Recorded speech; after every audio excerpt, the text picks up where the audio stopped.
Okay, she saved me. പക്ഷേ എന്തുമാത്രം risk ആയിരുന്നു അത്. അവൾ ഒരുപാട് നിർബന്ധിച്ചു. എൻ്റെ നീല നിറത്തിലെ സൊളോണിയം സൂട്ട്, അതായത് അസാൻ്റെ, അവൾ കൈക്കലാക്കി അതിൽ ഡിസൈൻ ചെയ്യുന്നത് കണ്ട് ഞാൻ ദേഷ്യപ്പെട്ടു. ഞാൻ വീണ്ടും പറഞ്ഞു, സഹായിക്കൂ, പക്ഷേ ടെക് സപ്പോർട്ട് ആയിട്ട് മാത്രം. അന്നത്തെ അറ്റാക്കിന് ശേഷം 3 ദിവസമെടുത്തു എനിക്കെൻ്റെ പവേഴ്സ് തിരിച്ചു കിട്ടാൻ.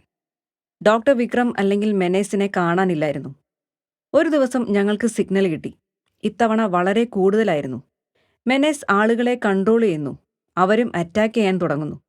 ഞാൻ എൻ്റെ സയോണിക് സർജ് ഉപയോഗിച്ച് അവരെ ബോധം കെടുത്തി. അവർ എഴുന്നേൽക്കുമ്പോൾ പഴയതുപോലെയാകും. ഇത് കണ്ട് മെനേസ് എൻ്റെ അടുത്തേക്ക് വന്നു. ഞാൻ എൻ്റെ ടെലപ്പതി ഉപയോഗിക്കാൻ ശ്രമിച്ചെങ്കിലും ഫലമുണ്ടായില്ല.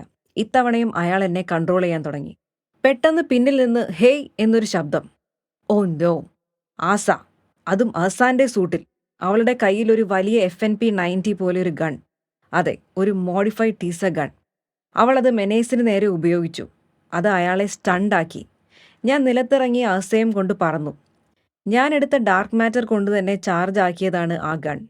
Well placed electric charge.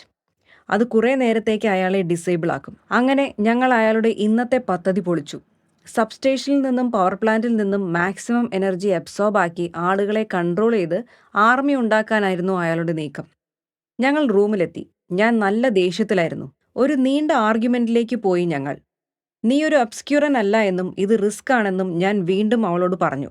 എന്നാൽ 2 തവണ എന്നെ രക്ഷിച്ചതിന്റെ ക്രെഡിറ്റ് അവൾ പൊക്കിപ്പിടിച്ചു പറഞ്ഞു.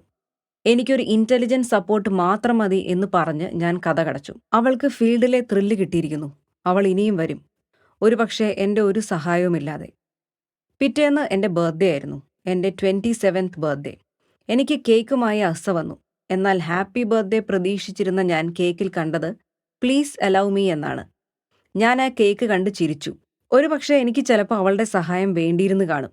അവൾ അത് മനസ്സിലാക്കിയും കാണും. ഞാൻ അന്ന് രാത്രി ഡിന്നറിനിരുന്നപ്പോൾ മനസ്സില്ലാ മനസ്സോടെ സമ്മതിച്ചു. അവൾ സന്തോഷത്തോടെ തുള്ളിച്ചാടി.